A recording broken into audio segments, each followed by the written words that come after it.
말씀 앞에 나오신 우리 모든 성도님들 주님의 이름으로 환영합니다. 오늘 우리에게 주신 하나님의 말씀은 잠언 10장 17절에서 32절까지의 말씀입니다.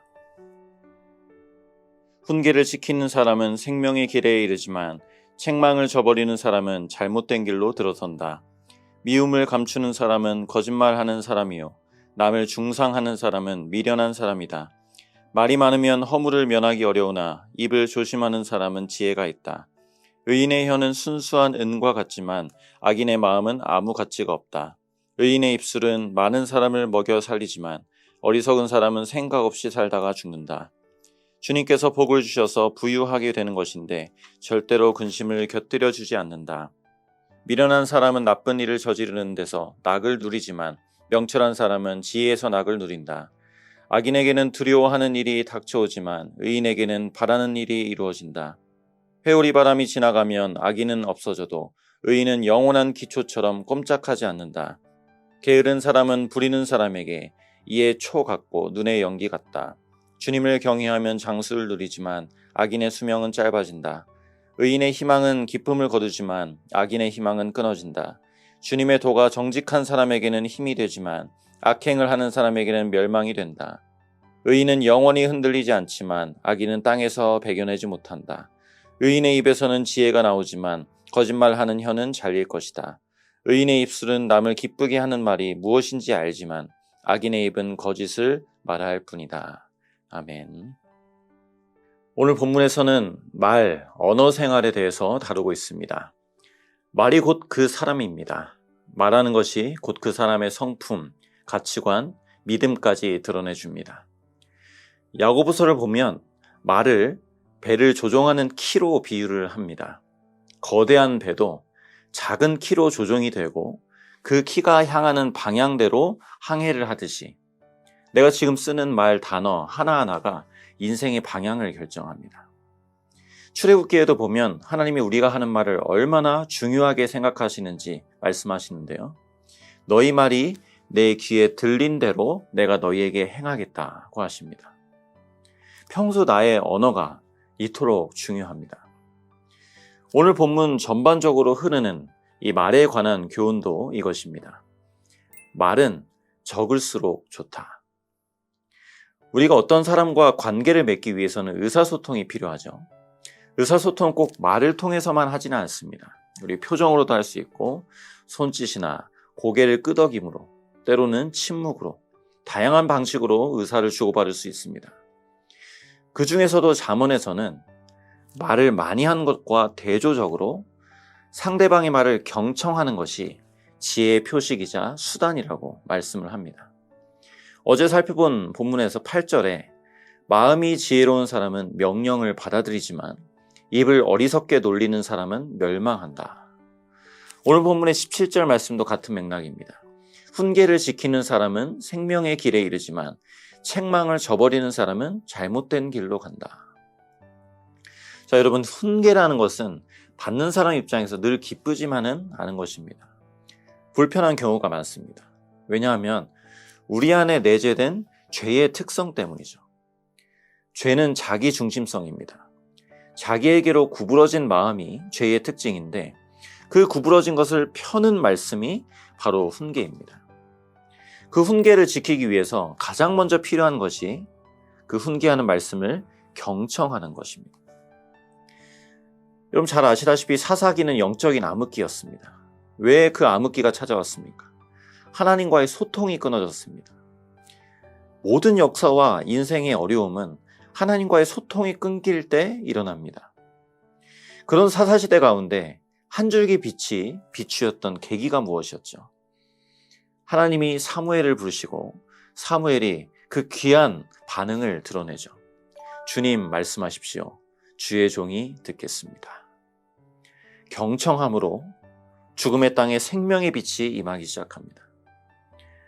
오늘 말씀처럼 훈계를 지키는 사람 가운데 또 그 사람을 통하여 생명의 길이 열리는 것이죠. 그런데 우리가 그렇다고 해서 듣고만 있을 수는 없습니다. 말도 해야죠. 의인의 말과 악인의 말에 차이가 있습니다. 의인의 말은 오늘 본문에 소개되기를 순수한 은처럼 가치를 지니고 있고 소중합니다. 많은 사람을 먹여 살립니다. 부욕해 합니다. 평안을 누리고 끼치게 합니다. 27절에 장수를 누린다는 것은 그런 의미입니다. 평안을 주셔서 그 평안 가운데 오랜 시간을 하나님의 은혜를 누린다는 의미죠. 반면 악인의 말은 어떻습니까? 남을 중상한다고 했습니다. 중상모략이라고 그랬죠. 남을 헐뜯어요. 그 말에 가치가 또 없어서 허공을 치는 말을 합니다. 거짓을 말합니다. 야고보서에 보면 혀가 곧 불이라고 했습니다. 또 그 혀가 지옥불에서 탄다고 했습니다. 여러분, 지옥은 어떤 곳입니까? 어두운 곳이에요. 사람을 불로 태우는 곳입니다. 실제로 세상 구석진 어두운 곳에서 얼마나 많은 험담이 이루어집니까? 이 혀로 얼마나 많은 사람을 태우며 얼마나 많은 차등을 그곳에서 만들어냅니까? 여러분, 교회는 하나님의 말이 전해지는 곳입니다. 우리가 곧 교회죠. 그리스도인은 예수님의 말이 삶으로 전해지는 존재입니다. 디모데후서 2장 15절에 너는 진리의 말씀을 옳게 분별하라고 했습니다. 옳게 분별하라는 이 말은 길이 아무라도 없는 그곳에 공사를 해서 길을 낸다는 의미를 가지고 있습니다.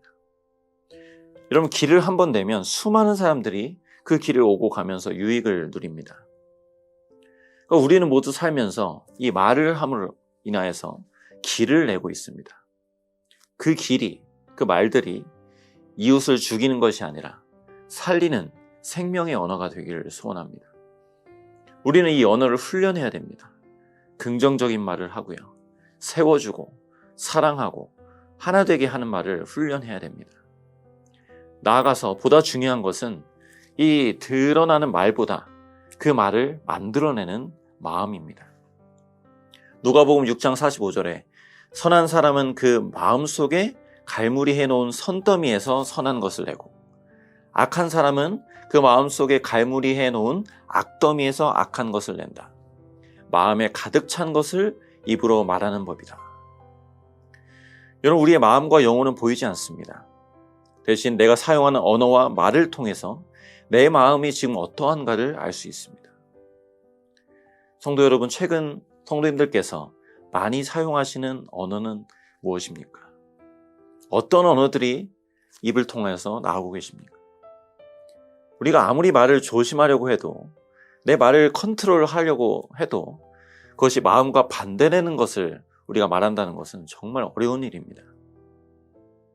내 힘으로 나를 개조하려고 하는 모든 시도를 내려놓아야 됩니다. 말에 대한 훈련도 중요하지만 우리 마음에 선한 것들이 가득하도록 무엇보다 우리는 기도해야 됩니다. 때문에 오늘도 이렇게 우리가 기도하는 것이죠. 주님, 오늘도 내 영혼 깊은 곳에 하나님의 은혜로 채워주소서. 하나님의 말씀으로 내 모든 내면을 채워주시옵소서. 이렇게 사모하고 은혜로 채워질 때 우리 마음속에 채워진 그 온갖 지혜와 말씀들이 선하게 우리의 입술을 통하여서 표현될 줄 믿습니다. 오늘도 이 지혜의 말들로 삶 속에서 선한 길을 내시는 우리 귀한 성도님들이 되시기를 주님의 이름으로 소원합니다. 기도하겠습니다. 하나님 아버지, 우리가 지혜자로서 부름을 받았음을 우리가 기억합니다. 하나님, 무엇보다 오늘도 많은 언어를 통하여서 우리가 길을 내고 또 사람과 관계하며 의사소통을 할 텐데 우리의 마음속에 은혜가 있어야 되겠습니다. 하나님, 하나님의 선한 것들로 귀한 은혜와 말씀들로 우리의 속사람을 풍성하게 채워주셔서 오늘도 우리의 언어를 통하여서 우리의 모든 말들을 통하여서 우리 삶 주변에 하나님의 생명의 길을 내고 하나님의 나라가 이루어질 수 있도록 은혜를 주시옵소서.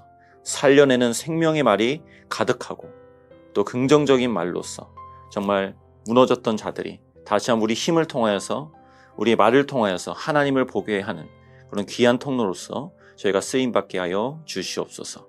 감사드립니다. 예수님의 이름으로 기도드립니다. 아멘.